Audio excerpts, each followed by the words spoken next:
the idea of a protocol really emerged out of our initial work with the big grassroots one-to-one movement in Iowa, where we went from 6 districts giving kids laptops to 220 districts in 6 years. It was this incredibly fast pace. But, we got 3-4 years into that, and we were finding the districts were just stuck on the tech integration side. They were still doing the same kind of instructional practices with tech after these massive investments that they had done before they had the tech, right? Yeah. So we're trying to figure out a way to get them unstuck. And so my writing colleague and protocol colleague, Julie, she and I were trying to figure out what's out there that helps people move. And the frameworks like SAMR and TPAC and tech integration matrices from Arizona and Florida. And so they just didn't have everything that we wanted in them. Yeah. So we tried to cobble and beg, borrow, and steal pieces and parts from different places. And there's actually on the 4Shifts protocol website a list of all the things we looked at. Listen up, educators. Are you looking to take your classroom to the next level? The technological shift in education is happening right now. If you're looking to integrate technology into your classroom, you're in the right place. Welcome to Shifting Our Schools with your host, Jeff Udick. Well, welcome back to Shifting Our Schools. Thank you for tuning in this week. And I find myself on the road this week here in Kuala Lumpur, Malaysia, where I'm coming to you at the moment before I jump back on a plane to head back to Seattle and doing work that next week, back with some schools back in my hometown. But it's been a great week here in Kuala Lumpur. I'm at the Iracoast Leadership Conference, and Iracoast is a regional organization ran by the Department of Overseas out of America, and they really what it is it's like an educational service district or a educational district that oversees a bunch of the international school systems. Not oversees them, I guess, just supports them. And that's what this is. It's a conference for leadership. Almost 1,200 people, administrators, whether they be school heads, board members, principals, curriculum directors, all gathered here. Almost 1,200 people coming from international schools all over the Asia region. And it's been just a great week of some great keynotes. We had a keynote on a researcher looking at why Finland is always coming out in PISA scores and some of the lessons they're learning from research-based lessons they're learning from Finland. I'm excited to bring that back to the schools that I'm working with. And then we also had just other great keynotes. And the overall theme continues to be the same, is that how do we prepare students for their future, not our past? And everywhere I go, that seems to be, like, you can boil it down to that sentence, right? How are we preparing kids for their future and not our past? And so it's been a great week of doing presentations, been doing presentations throughout, and then just having a lot of conversations with where international schools are and what their next move is. But by far, the best part of coming here was getting to sit down with Scott McLeod, and that's today's episode. You heard that in the opening. And Scott has just released his new book, and I am so excited about it. He actually was kind enough to give me a copy, and I've read it already here. It's not very long. I think, like, I'm looking at it right now, I think it's like 60-some pages, 63, 64 pages. And it's called Harnessing Technology for Deeper Learning. And what I love about this is it actually gives us something new. It gives us something to help teachers with, and it takes everything we've been trying to do with the SAMR model or the TPAC model and gives us a structure, a protocol. They're calling it the 4-shift protocol to actually look at deeper learning with technology. And it's so good. He's been doing sessions. Scott McLeod's been doing sessions here all week. I highly encourage you to get to his blog. I highly encourage you to buy the book. It really is just a great resource of trying to give you a protocol to grab a lesson and rethink how you can change a lesson or a unit that you're already doing to be aligned with this idea of deeper thinking. And it's just been a great week to get to talk with him. And I finally asked him, I was like, look, I need to get this on a podcast because people need to know about this. And the book just came out last week, so I will put a link in the show notes to where you can buy it on Amazon. It comes with printables. My favorite part is as usual, as I wouldn't expect anything less from Scott, is he's released the rubric and stuff. The reprintables are all Creative Commons, so people can take them and use them and give them feedback of how they're using them in their school. So it's really a great episode. I hope you really enjoy this. I had a great time talking with Scott about his approach to the four shifts protocol, where it came from, and just what he thinks is next in education. So I hope you enjoy this episode as much as I enjoyed recording it with Scott. And with that, on with the show.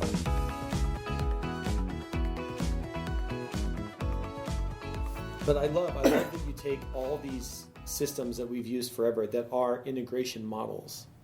And the thing I love the most, I think, is like it is pretty, for me anyway, and maybe because you and I live in this world and we've lived in this world for so long, right, that I love their yes and no questions. Like I would even, like for me, I take the maybe out. It's either a yes or a no. There is no maybe. Right. You know? So maybe for the podcast, can we just talk about how, like, what was your thinking behind this? Like, I know you had Tudicat, which was awesome. Right. I used it with some districts and played around with it for a little while. Right. But just like, where did all this come from? Like, beside, like, you're tired of the rhetoric, I guess. Right. So the idea of a protocol really emerged out of our initial work with the big grassroots one-to-one movement in Iowa, where we went from 6 districts giving kids laptops to 220 districts in 6 years. It was this incredibly fast pace. But, we got 3-4 years into that, and we were finding the districts were just stuck on the tech integration side. They were still doing the same kind of instructional practices with tech after these massive investments that they had done before they had the tech, right? Yeah. So we're trying to figure out a way to get them unstuck. And so my writing colleague and protocol colleague, Julie, she and I were trying to figure out what's out there that helps people move. And the frameworks like SAMR and TPAC and tech integration matrices from Arizona and Florida. And so they just didn't have everything that we wanted in them. Yeah. So we tried to cobble and beg, borrow, and steal pieces and parts from different places. And there's actually on the Four Shifts Protocol website a list of all the things we looked at, right? Yeah. And glommed on to. So, then we created this awfully named, acronymed protocol called Tudicat. We started piloting it, right? And we did 4 years of that and finally realized that we just needed to reorganize the thing and call it something else. Yeah. And that's where Tudicat became Four Shifts. But, we had already piloted it with hundreds of schools and thousands of educators, and they'd given us lots of good feedback about it in practice. So the goal was to try to create a protocol that really aligned with sort of our 4 key things that we talk about, which is how do we move to deeper learning, student agency, authentic work, and use technology as a lever to make those 3 happen. And I love it because technology is just a piece of the learning.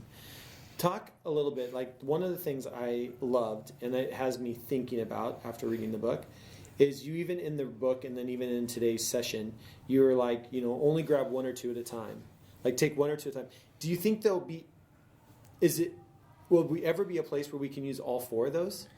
Have you ever seen a lesson that you're like is yes across the board?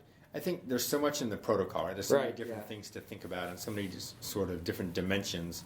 The reason that Julie and I wanted to make it that way is because we want it to be comprehensive. Because if you look at different things that are out there, they have pieces of the whole, but not all of the whole. And we wanted something that represented all of the whole. But you'll kill yourself trying to put all that, particularly into a short lesson or unit. I think there's potential for most of the stuff in the protocol to be present in sort of like a really deep, rich, complex, multi-week project. Yeah. Right? So sort of take that gold standard PBL model from the Buck Institute and say, all right, what's a 4 to 6 week project look like? I mean, you can maybe get a lot of that stuff in there. Right. Over 4 to 6 weeks. Yeah, over 4 to 6 weeks, right? But otherwise, you've got a couple-day lesson or a week-long unit or whatever. There's no way. You've got to pick some focal points and just treat the protocol as a set of experiences that maybe you're shooting for over the course of a school year multiple times, right? Yeah. Do you want people to have multiple opportunities to have agency in their learning this year? Yes. Right? Then let's focus on that. Yeah, but it doesn't have to be every single day, every single lesson, but Right. you can point to multiple places through the year where that happens, right? Yeah. And that's what I'm like, because one of the things I struggle with in my trainings is like I do a lot of, and we're seeing a major shift right now in America, anyways, back to PBL, problem-based, project-based learning. Right. Like as we come out of this, Yep. we come out of the testing phase. But I think you're right. Is that is a big, like in the book, I forget how you put it, but I loved it. It was like this, like it's massive, and that is the goal. Like the goal is if we could do an 8 or 10 week unit, you could fit this all in. But I love being able to focus on one or two of the ideas and say that's today's lesson. Today's lesson, we're going to focus on agency and creativity or whatever it happens to be, or domains of knowledge, right? Like, Yeah, and maybe just a couple bullet points within there. Yeah, Not even I the love whole that. section. Yeah. Yes. Yeah, and being able to just pick out like today's lesson is going to be, these two things, and being able to break that down, because that's what I find even like trying to help teachers back into project-based learning is it gets so overwhelming so fast when they're trying to like think, okay, I've got 4 standards over 6 weeks, but if you could break it down, I really like that approach. Right. Yeah, and what we found is that making the leap from more traditional instructional practice to a full-blown PBL project is a really big jump for teachers. Yeah. But we can take the protocol and say, look, let's don't try to make that big a jump. Let's just take something that you've already done or something that you're thinking about doing, and let's approach that in a smaller slice, right? Let's take these couple bullet points from this section of the thing, and let's see if we can shift them a little bit, right? And those little shifts add up over time. But what we're also doing is we're building teacher capacity and skill sets to do that more complex work in the long run, right? So maybe you can't make that leap today, but after 3 or 4 years of shifting lessons in smaller slices, you build your ability To be able to do that. to be ready, more ready for that. Because that more to me would complex be work. like the ultimate goal, is Right. to have like a challenge-based unit. Right. Like thinking in units, which is really hard. Like I'm even struggling with getting teachers to think in units, Right. and not lesson to lesson. Right. That's a massive shift that we're coming out of again. But thinking like, I'd love to get to a place where you're like, in this 6-week unit, we're going to use a challenge-based model, and you can hit all of these in 6 weeks. Yeah. Right. Like, and you're going to hit 1 or 2. You're going to hit 1 or 2 today, and 1 or 2 tomorrow, and this will connect to that. But I love the way that you broke it down to allow that Thanks. building of Thanks. blocks. We're also finding that the protocol is very accommodating of teachers' starting points and comfort levels and skill sets. Mm-hmm. So even if you and I were working on the same bullet point or the same section, right? Like within a section, you might pick different bullets than I do, and that's okay because of what we're comfortable with or ready for. But even if we're going on the same bullet point, you might go this direction, I might go that direction. You might go really far, I might go just a little bit because that's as much as I'm ready Far you for. wanna go. But all of those are moves in the direction. Yeah. At least we're moving. Right, exactly. Yeah. Right. Yeah. So talk a little bit about the work. Like I know you've been in Denver now for A couple years. 2 This years. is year 3. Year 3 in Denver. So talk about some of the work that you're starting to do with school districts around there. Mm-hmm. And are you implementing this? Is this part of like your implementation with districts as you work with them? We are. So I'm starting to integrate it into some of my principal licensure coursework. So when that's we talk good. about instructional leadership and starting to build that in there with our pre-service administrators. So that's fun. I've got a few districts that are starting to play. Working with a district down in Colorado Springs where I'm working with their tech coaches primarily on how to do this work. I got a district up north of Boulder that gave me 3 of their STEM elementaries, and we used the protocol in the morning to redesign lessons that weren't theirs, so they got comfortable with the protocol and how it works, and then we spent the afternoon redesigning stuff that was theirs, right? So had about 80 people in the room hacking that stuff. And then right now we've got the second largest district in Colorado, Jeffco. They've got 150 schools. Wow. I have now spent large blocks of time with every single one of their building level leaders. Yeah. And instructional leaders in the central office and all 80 of their district instructional coaches. So there's probably 300 to 400 people there that have gone through the protocol and redesigned lessons with me. Wow. And then they have this new generations initiative that they're calling the 21st century learning framework. And they're using the protocol and the shifts and the questions there as levers to help them move this forward in all their schools.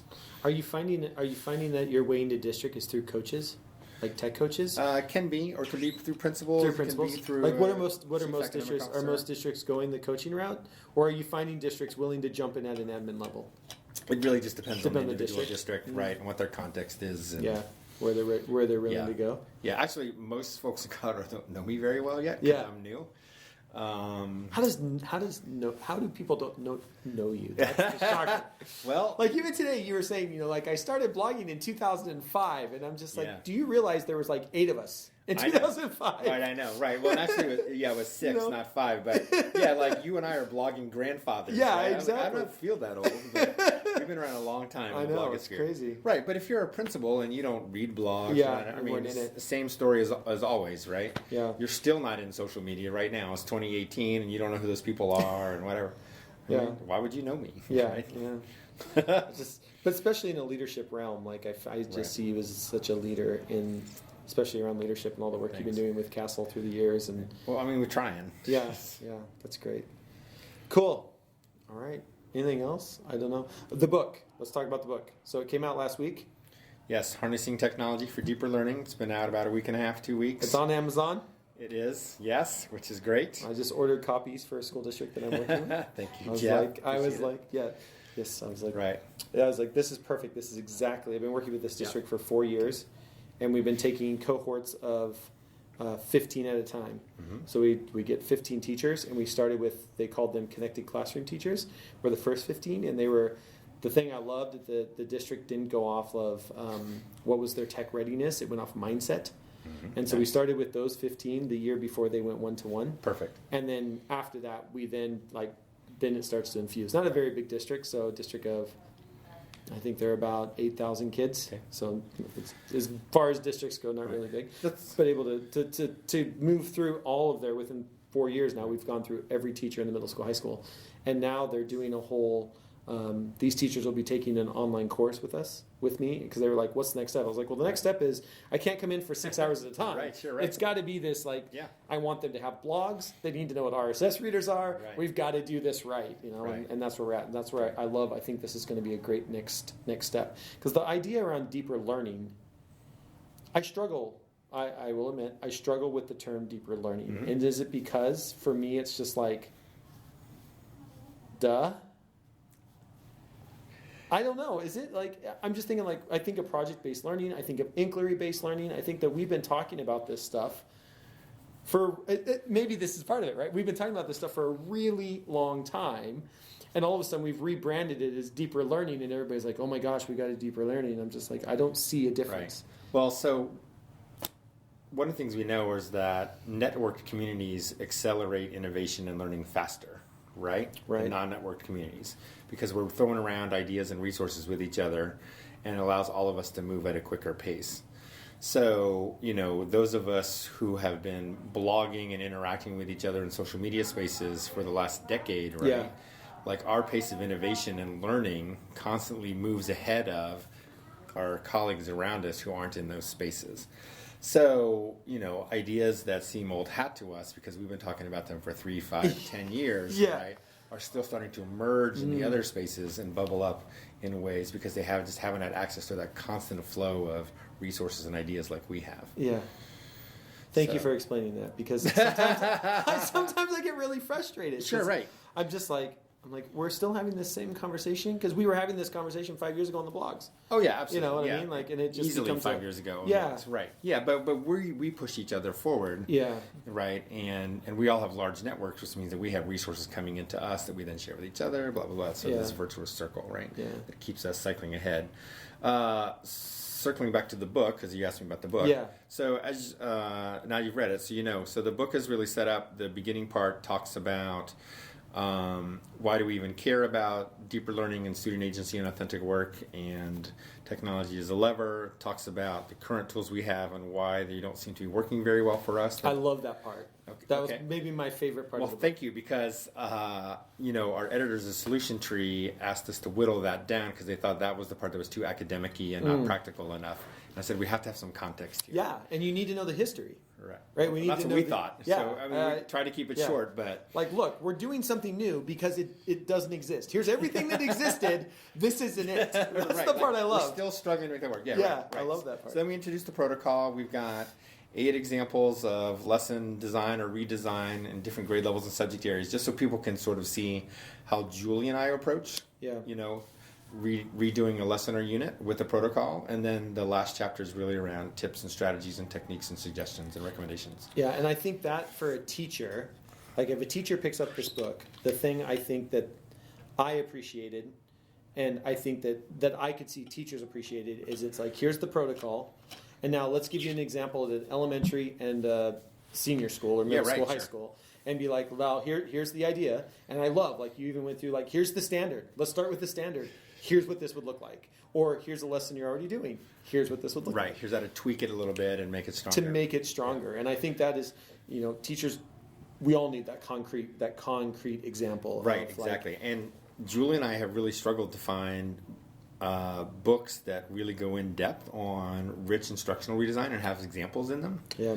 I think about some of the understanding by design stuff from Wiggins and Matai. Yeah. And like there's there's a few out there, but for the most part, if you're like, hey, I need some really good examples of instructional redesign, across grade levels and stuff, there's just not a lot out there. Yeah, it's so true. So we're trying to sort of target that a little bit. The last chapter, a lot of that part is really aimed more at leaders in terms of how do you start working the protocol into systems. Mm-hmm. But a classroom teacher could very easily pick up any of those middle chapters and see a couple lessons and then start trying stuff. Yeah. And even the tips and tricks for coaches, like tech coaches, I think could grab a lot of that stuff and start using that with, whether it's PD sessions or while you're sitting down with a grade level team or something, and use some of those as well. Yeah. So our main sort of audiences are principals, instructional coaches, tech coaches, classroom teachers, and then maybe the occasional media specialist, curriculum director, whoever else is sort of an instructional leadership role. And my favorite part, 64 pages.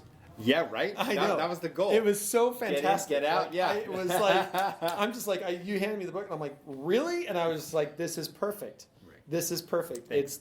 It's here's the history, here's the protocol, here's what it looks like in action. Now go do it. Right. Like, here's some tips and tricks to put it in action. Well, and I have to give a shout out to Bill Fairder and the Solution Tree folks, because when they conceived of this series, right, all of the books are little slim volumes like that, right? You pick a topic, go in, talk about how to change education a little bit, and then pop back out again, right? But they're all practice focused. And I think we're seeing that just more in books in general, just smaller, shorter, quick, in and out. Like at some point, you're going to put them all together in a big book and sell that as well. Scott McLeod, the entire volume, right? Oh, that'd be That's sweet. good. Yeah. So. All right. So tell me, favorite app right now? Ooh, my favorite app right now is always my RSS reader. Yeah, really? Who are you using now? Always. I think I'm using Feedly right now. Yeah, Feedly. I think that's my go-to right now. Yeah, because that's my incoming, fountain of. How often do you check it? Easily multiple times a day. Okay, so instead of going to Facebook, you just go to Feedly. Yeah, I don't spend a lot of time on Facebook. All right. Favorite educational book right now? I'm really enjoying Pam Moran and Ira Sokol's book, Timeless Learning. Timeless Learning. So it's absolutely fantastic. All right. Favorite non-educational book right now? Favorite? Wow, am I reading any non-education books right now? Yeah, you're a professor, so this is your livelihood. Right, exactly. So nothing's jumping to mind at the moment. Okay. So I'm reading Shoe Dog.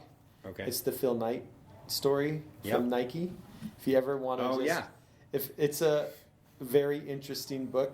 Like everybody just, the thing I love is you're just like, well, this stuff just happens to people, and not understanding the struggle, behind creativity and it's a really I just am really enjoying that book. So that for me right now, if you're looking for something, it's like I find myself all the time going, no way, you paid somebody $35 for the swoosh, like not knowing, right? You have no idea, right? Absolutely. You have no idea in the moment what's going to happen, and I think that. It's just really resonating with a lot of where we are in education right now. Yeah. What comes next in education for you? Where are we? Like, what's your like? I mean, we're here at this conference. So, just for those of you listening, we are in a conference in Kuala Lumpur, Malaysia, right now. Right. Doing this, and I've noticed there's at least 3 sessions on AI. Is that what's next? What do you think? Where do we go in education? I'm trying to figure out myself too. Right. Like. We're coming back into project-based learning, which I think is fantastic. Inquiry-based is really getting ahead of steam. We're coming out of the testing era, but I don't know what's next for us. I think there's going to be a lot of gimmicks. I mean, I think we're seeing playtime. A lot of folks playing around with things like maker spaces and AI and adaptive learning software and whatever. And I think none of those are really going to have major impacts on the learning teaching process. They're all going to sort of be around the edges and the margins. Yeah. I think what's next for us, where I'm seeing some positive movement, is we're seeing more and more schools get comfortable with the idea of giving kids more agency over their own learning. And that's really hard. It's really hard for us to give up control and hand it over to kids. But I just feel like the conversation is different now than it was even in just the past few years, where I'm seeing more and more systems say, yeah, we got to do that. Yeah. Huh. Right? Because otherwise we're never going to reclaim kids' interest and engagement and motivation in what we do in school because we've been controlling too much of it ourselves. Do you think some of that? Do you think some of that's going to come out of, like, I've been reading more and more districts who are, for one reason or another, financial or contractual, are going to like a 4-day. They're going to like a 4-day week, and are we going to be like, a lot of times, right? Innovation comes when you are pressed into a situation where you have to be innovative. And if funding starts drying up, and some of these districts are, like, I'm looking at Oregon. There's already some districts in Oregon that are down to a 4-day week. Is that where innovation comes in, where we start saying, oh, well, we have to give kids control over their learning because they're not going to be in front of us, in front of a whiteboard? Like, maybe. I don't know. Maybe. I mean, that's sort of happening nationwide, right? I think it really boils down to, as a district, what do you try to do with that 5th day? Do you just keep kids home and not worry about it? Or do you try to create other opportunities on the 5th day you didn't have before, right? Like, that 5th day is a great day to do service learning and community internships and community partnerships and things that kids aren't in school anyway. Right. So have them do cool stuff in the community, right? And start to set up those structures. Most districts aren't doing that, but the really innovative ones and thoughtful ones were like, oh, this is an opportunity that, you know, before we were stuck by the school schedule and we couldn't get them off campus, but now they're off campus. They're off campus. They don't have a schedule. Yeah. Let's make some cool stuff happen in the community, right? I love that. I wonder about that. And the one thing that I'm thinking about, like, and I agree with you. I think we're going to see a lot of the student agency and students controlling their own learning. I'm hoping to see, like, time blocks and timetables to start to shift and move, whatever that looks like. But we still, I mean, the one thing that education will always be, for better or for worse, is we babysit kids while parents are at school. You know what I mean? Like, there's but we're never going to really activate all of our students' potential until education stops being something that we do to them and starts being something that we do with them. Yeah. And what age? Any age. Any age. We've got awesome examples of lower elementary kids doing really cool stuff at their developmental readiness. Yeah.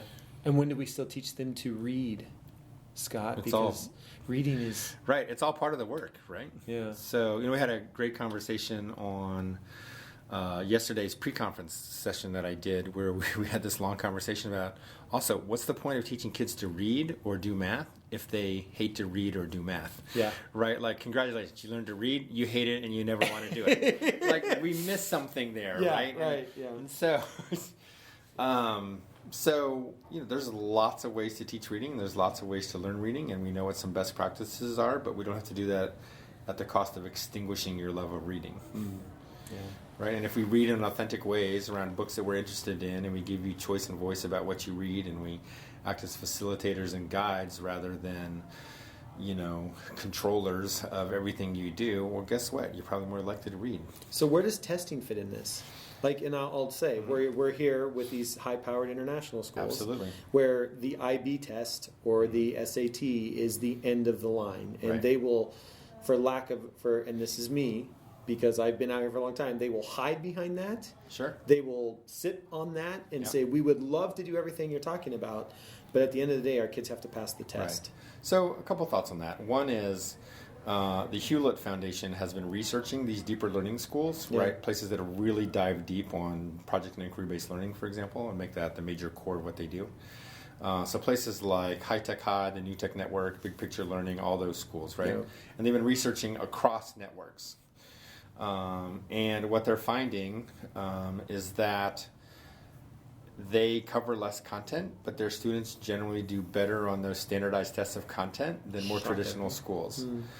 Because what they have to do is they have to make some really strategic choices about essential understandings and enduring content and what's really important, and then they go deep on that, so the students have really rich understandings of that shorter list of things we need them to know and be able to do. But they've gone really deep on it rather than living at sort of that mile-wide, inch-deep, shallow curriculum that most schools have. Now, I know a lot of these high-end international schools would say, well, we're not like that. We get to go deep on stuff and blah, blah, blah, right? And we're IB and whatever. But bottom line is we seem to have lots of evidence that there's more than one way to get to the destination. Right? And there's probably lots of stuff that we're covering that kids aren't really remembering anyway. So why not just go deep on the important stuff? And focus on intellectual transfer into new places and so on. So the research seems to back that up. Is that one of the things we're seeing though? Is that transferableness? Like being able to go deep on something and then going deep on something, helping kids understand how that transferable skill goes across disciplines. So then when it comes time for the test, you could transfer the understanding, the knowledge, the skill, to other, because everybody's saying like, I've got to cover everything that's on the test instead of saying going deep and saying, but if I go deep and I'm teaching them a transferable skill that they truly understand and can transfer, right? And then all of a sudden it's... Right. Well, one of the criticisms, for example, of American students is that they do so much drill and skill on rote procedures and knowledge, for example, that as soon as you give them something that doesn't look exactly like the 30 practice problems they had at the end of chapter 2, I have no idea. They don't know what to do with it because because they don't have the conceptual understanding. They were just mimicking the procedure from the book or the teacher.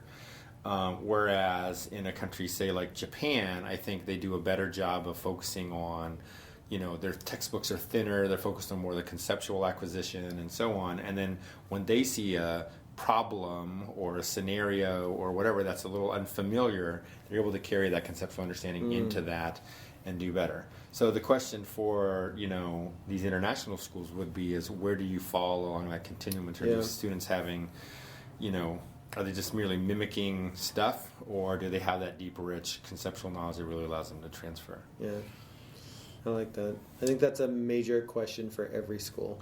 Right. But we seem to have lots of evidence from places that are going much further on problem-based and inquiry than any international school, mostly. Right? And they're coming out the other end on state assessments and ACTs and whatever just fine. Yeah, doing okay. Just fine, right? Yeah. And I think, the other ongoing challenge for any high-achieving school that serves sort of an affluent, educated population is, are your kids doing well in those tests because of what you're doing, or just because of the families they come from? Yeah, they come from families who, right. Education is important. They come from stable homes. They're going to get the help they need. They're making serious investments. They're making serious investments. And yes, you're doing good things in your school and you're creating interesting opportunities, but if we fired all of you tomorrow and had a different curriculum, how much worse would they do on the SAT? Yeah, they're going to learn despite us. Right? I was at an international school and I said that exact thing. I was like, you do realize you can take more risks at an affluent international school where people are paying $35,000 to $40,000 a year for second grade. You can take more risks. These kids will be okay. Why aren't we risky more? Right. They have They have a stronger foundation from which to take risks, but they're also the least likely to do so. Yeah, we're not free and reduced lunch of 95%. Yeah, your school's not going to get closed in a year if you don't get your scores up, right? Yeah. So it's really interesting. Again, they have all the assets and strengths from which to take risks, but they're some of the most least likely people to do so. For whatever reasons, I don't know. Yeah, I don't know. And I think part of it, for me, I've always found that schools need to almost be in crisis mode before they're willing to take the risk. Well, then you're... that's a different, right? You get to a point where you're we either have to change or we fail. And then you find a way to Well, then you're change. International schools that are charging 20 to 40 grand a kid tuition, or your middle-class suburban districts in every city in America, right? They're going to be the last to change. Yeah. And this is, I'm seeing a lot of movement right now with school districts. For example, one of the school districts I worked with didn't pass a tech levy for almost 10 years. And then they passed a tech levy. So all of a sudden you had teachers who were, running on Windows XP machines one day and have MacBook Pros the next. And went from having maybe one computer that worked in your classroom to being one-to-one in a year. Right. That district went from... I called it, I was working with this, we called it leapfrogging. Like they never had carts. We never worried about the whole cart movement. Just went from here to here. Right. But part of that is because they were forced to. They were forced. They couldn't pass the money. They couldn't get They couldn't get to a place where they could have these, and so they had to make a major shift. And their test scores were going down. They had nothing to lose. They were one of the worst districts in the state. Right. And so you have nothing to lose. You make the jump. Right. So have you found the teachers yet who don't want the new computers because they can't run Math Blaster? We had to go through that. Or the first thing they want to know is, how do I upload my 500 slide PowerPoint for the kids to get? Right. I'm like, yeah, that's the reason why we give every kid a laptop, so that they can have. But I run into that. Like, I was working with a university where that was the question from a professor. Is the professor was struggling and the university was struggling because kids weren't coming to class. Sure. That's why they brought me in. They're like, kids aren't coming to class. What do we do? And so I went in. I was like, well, what are you doing? And I had this professor. He's like, well, I upload the PowerPoint on Monday. He's like, and by Wednesday or Thursday, kids aren't coming in class. And I said, well, what do you do in class? And he goes, I go through the PowerPoint. And I'm like, so why should kids come to class? And his answer to me was, don't they know who I am? And I said, they're 19 years old. They don't care who you are. Right, absolutely right. They don't care. You gave them, like, they figure out by Thursday that I can just take the slides, study them, and pass the test. There's no value add in coming to class. Like, I'm just, but I use that as an example. But on the other end, I have a high school teacher who has banned the Chromebooks from his classroom because he's giving the lecture on the slides and the kids are fact-checking him on Google and correct him in the middle of class. So he bans the Chromebooks. Right, because that's the answer. That's the answer. Right. Right. And so you still have that, right? You still have that end of it of just trying to... Right, but then we deserve every criticism leveled at us. Yeah, right. If we're operating in those modalities. So, Jeff, I tell people, if you think K-12 moves slow, come to higher ed. Come to where I work. Right, we got a long way to go. But you are changing, and I'd love to talk about this because we're launching the micro credentials with the University of Kentucky, who you used to work with. But you and I even had a conversation before this about this idea of stackable credentials. And that seems to be a movement that is starting to take hold in universities, don't you think? Like, yeah, but we've got hundreds of universities, maybe thousands of universities, just in America alone, for example, and the number of folks who are talking about stackable credentials is very slim. It's pretty small, All right? But so no, it's a movement. It's a little bit of a movement. People are starting to talk. But I like this idea that you can take this and get a certificate, and then I could go take that and get a certificate. And how do we start to modularize and chunk this thing so we can get some movement? Yeah, we have to evolve our credentialing mechanisms, because if we don't, somebody else is going to, and they're just going to bypass higher ed, right? Like, we don't have a credentialing monopoly anymore. To be honest, high schools don't either. Yeah, it's so true. There's so many ways that kids can show what they know that don't involve us giving them a diploma or a degree. Well, you got middle schoolers making $1,000 on YouTube, right? Right, seriously, right. Exactly. Right. So what's your credential? What's your high school diploma mean? As a marketing company, wouldn't you hire that kid as soon as you could, right? Yeah.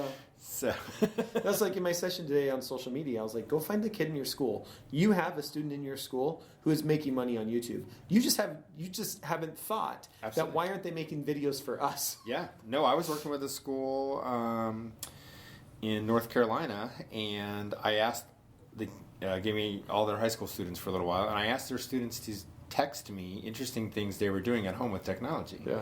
And then, and the reason they texted me rather than posting them so I could filter them, because they're high school kids. Yeah.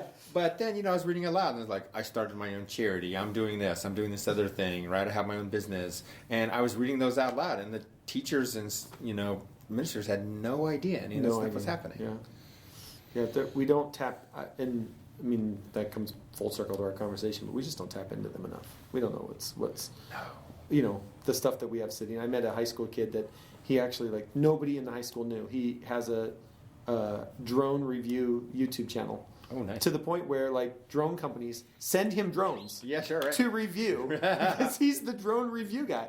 And I'm like, you have this guy sitting in class and nobody's tapping into how-to videos or review videos, or you can't get him to engage in English, but he's writing persuasive essays every day on YouTube.